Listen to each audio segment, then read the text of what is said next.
ada genjatan senjata.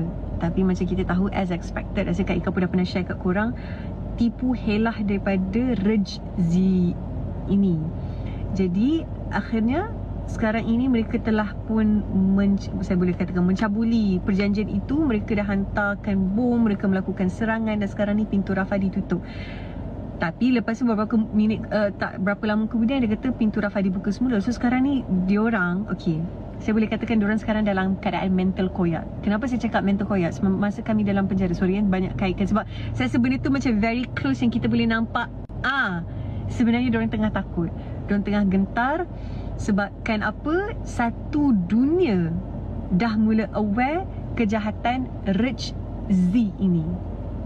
RJZ ni saya harap korang faham maksud dia apa kan. So sebab tu diorang macam sekarang ni buat psycho sangat-sangat dahsyat. Tapi kita ada Allah, hasbunallah wa ni'mal wakil. So nak minta lah untuk terus mendoakan sebab terlalu dahsyat lah. Bayangkan, tahanan yang paling termuda di penjara adalah umur 11 bulan. Bukannya 5 tahun, 10 tahun, tapi 11 bulan. Literally budak bayi yang masih minum susu. Can you imagine macam mana dia boleh tahan budak tu? Sedangkan nak bercakap pun tak boleh. Berjalan apatah lagi, masih struggle.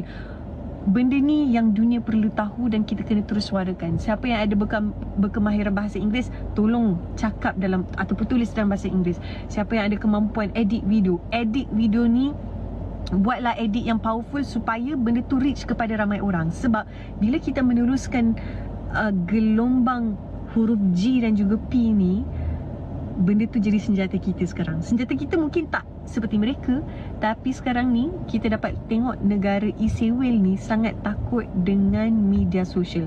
Diorang bayarlah berapa puluh juta ads tapi takkan dapat. Sebelum ni memang ada genjatan senjata, tapi macam kita tahu, as expected, rasa Kak Ika pun dah pernah share kat